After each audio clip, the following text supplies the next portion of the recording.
Maame Esther obaatan a wadi mfie aduasa enkron 39 years a ofri Nkoranza Busunya a ewo Bono East. Mami ekuta enkran 9. Arahosem ne se mami kuna wone no wo enkran 9 ni nyinaa no aka baabi.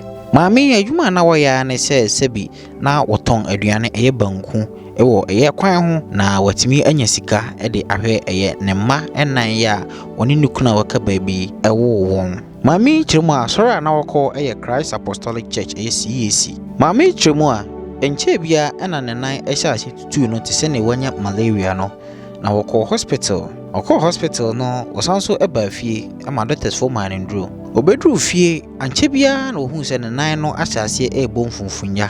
Osanso de ko hospital ma doctors for ko hu ya wo hwe no mu se gese wotwa ne nan etotwene. Ne nan benkum ni nifan nyina no etimbo funfunya ma ne ya akese ama doctors for echemu a gese wo mu twa ne nan na mienu nyina tuguye. Ampanyampa doctors for etimi twa ne nan na mienu eguye. Ama sesi ne nan a sebi na wode tena gya ho edika banku eton no ne nan no yetimi atwa agu. Sebi sika woye adwuma nya ayen so a wase ne nyina e wo hospital. Chese me maame yi ne nan a wode beko aba ede ye adwuma ahwe enkran nan a ogu no so. Ni kunu so anka sebi obe na ni daaso nanka wabo no amana ahwe enkran nan yi no.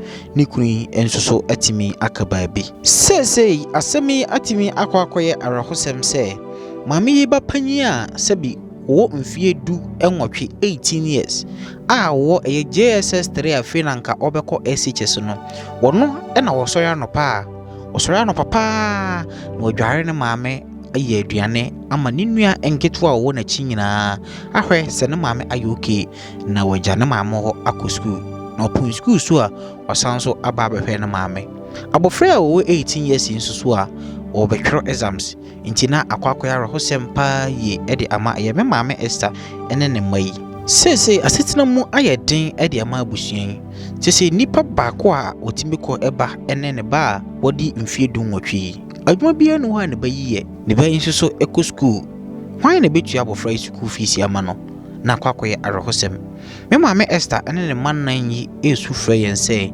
ebetima anka yemmo no sebi enye ne pe ne senke ebetwa ne nan mienu na wode akadam chese wono a wontimi nko emma emfa hwe enkranan yi wono nso so a sesi asetina mu ede ayeden ede ama no osufra ye mo ase ye mo no na wono nso so no wontimi enya bi emfa enhwe ne mai na wonfa hwe ne ho mattress mpo a woda so no na akoya rehosem mattress ni nyina awe amana kanua na maame ti so obedidi o obedware o obeyedin o ni nyina no wati wa bi faako empaso na ejare no na ewia wasanso adidi wo mpaso no wia wasanso ada ewo empana so omemo maame Esther na ono soso entimi enya bi emfa mo a ayen ono ho ene ne mai Nyankopon sha so wi bi na wode aboa wetimi lo kakra afa ayen mo ba mo yin numbers ya ohu ewo screen yi na mi so kakra be yi no enkokwa Nyankopon sha so wi bi na wode aboa interview we so wani ji ho a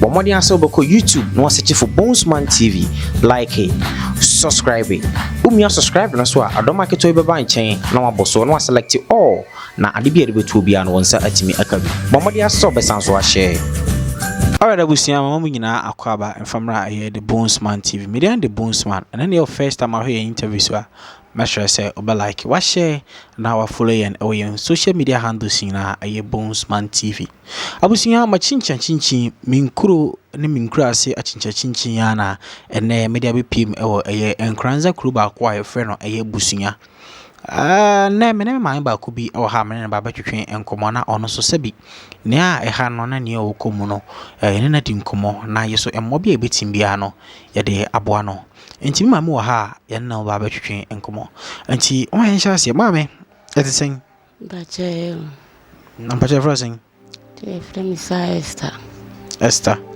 ba chan mi pa cho di mfi be sen 39 years and you look young pal. Oi. My wife said me kuna film timi ni kuna. Ukuna film. Bachan. Na oma. Chan o mafo.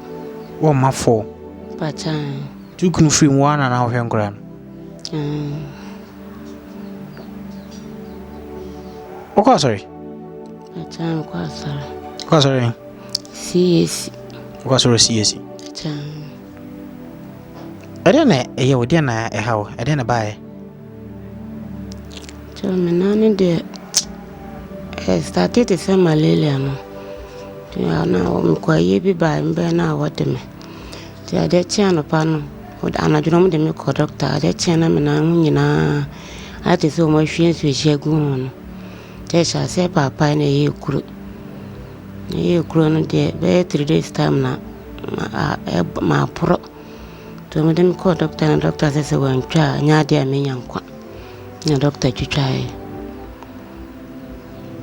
Tuchi ma oko aye bi na bae na hu se wona na hyase e pumpunu. Me bae na started to say malaria na wode me. Ti ade chin ye mo de me ko doctor na mo je me to ade chin ye na hu se me na yesa. Ti sha se na me na enye anya me bibia. Ti sa within that period ni mi nyina no samre ni nyina bosome kra ma na di nyina si na etwa na. David 2 weeks time. Ti se malaria na bae na se wona no be ye nyina within na wotwe menu pe na sa we nyina bae. Bacha. Na kunu so ka baby. Bacha. Be etwa na no be na hene. Na se bosumi menu ma ye ko bosumi menu. Bosumi menu kra nri. David. Na ni etwa na be da hwe o mai. Wo so mo yesen 4 9. Bacha. Na yentwa na de adwana na wo yare hwe emofre. Chana mi boju kakra na mi ya aduane kakra so ton. Ti etwa wo na yin de ha na hwe o ma no. Ade kurunga fo ayo mu ba biba o ma miskani aduane nti eno na mde hwe wo.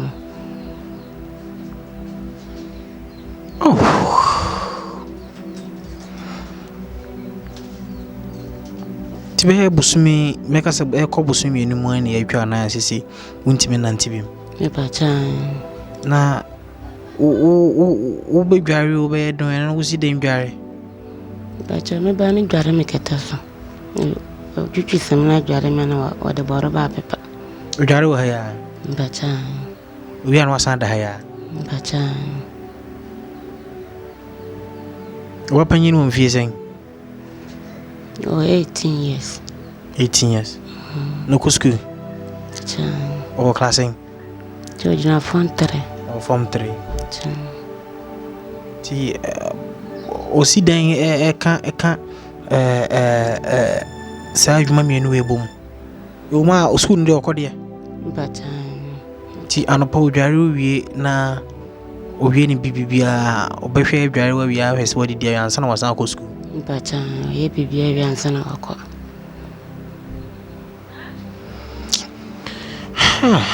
Awusia mama sanso mama akwa ban famra the Bonesman TV na sene munim sene yesi no ya de ne se sebi ye beko enkra na wonam tibia bi musi wona sebi wadi dem wona sebi wonam ahochwe bi mu no ye de beba na ye nyina no emmo bia ebitim bia no ye de aboa nti meba ye Nkoranza Busunya ena mene ye maame Esther etwe enkomoyi abusia mama sanso mama akwa biem oso papa nyi desen akos desen Achaya. Odi mfi besen Was 17. afena ko 18 Achaya. go school Achaya. wo classing na Form 3. wo ba bewi Achaya. ona hwe mami Achaya. wo papa wen Wow. wo papa wo Achaya. nti o mami ana hwe wa a form 3 baby school no usi den hwe mami san to eco school Miss Solentem, me Jalini, a man, Nigeria, man, Miriana Mako. nti ubesore ntem na wadware o maame na wasan no aduane amanadi ansa na uwia wasan so ahihye o masan ko school Bachan. Na unia nketewa no so wa na asan hwe wo. Na me dwale wo nyina na yeko.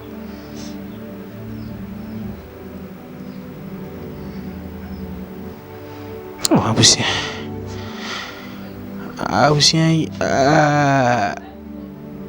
Asem na be mbusa. Mama kafra wate. Mfanye sun ai. Na mama misa asora woko no so omubo akakra. Bachan. Omubo akakra. Bachan. Ko no so bo akakra. Bachan.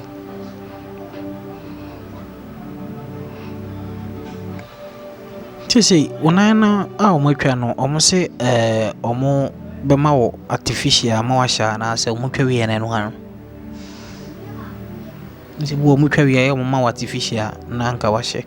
Omukatra bisa. Chode. Man control se omma wo artificial na bisa. Chode. Omotwa wi ene no hanu no. Obi na acha mebo se me mampa no betu bia ma. Ase me mampa obeto artificial bema. Na sisi ya uhiche. Bachan. Uhiche kama. Bachan. Ngese de adwuma na wo ye huntimi nya biem. Ana utimi akakra. Kitem timi hwe miska. Eko doctor ese doctor kakra timi ntwen timi miska.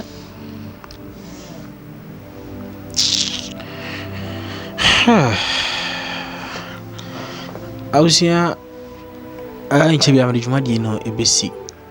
Kura me wosu eye Nkoranza Busunya na ne yeti ene se me ma me chiremu a oha no hu se yare bi aka no te se malaria na ohwe within na otwemienu ntamu no na chesna ni ba na hoso no na ne nine sebi proko oko hospital no ne doctors for emaniti ase ne se babi adu no gisi twa nan no etwene na otwemienu ntamu no ne nine no atimi apro ama doctors for say ombitwa to atwene ampanyampa no a doctors for atimi atwa na nine mienu ni nyina se na ewusi hu wa hanom no etwa ne nine benkum ene nifa nyina sebi ni kuno ne wo nkora nine ni nyina no ni kuno no so aka baabi na adwuma na wo ye etwa na nine ti no sese adwuma no so abono ana adwuma no ontimi nye adwuma ne biem abusia me ma me de tu yanim se betimia nka yammoa no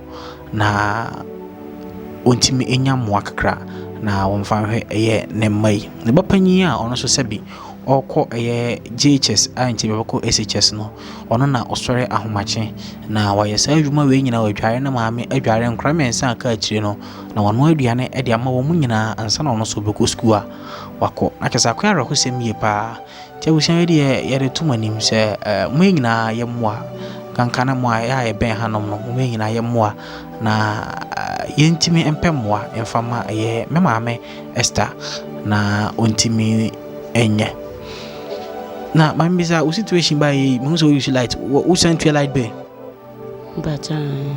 yari ba ina uti light be Bachan. dan na uti mo na mo amoda na han ana ebusia fie Busunya fi. nti we de won han the light be na uti a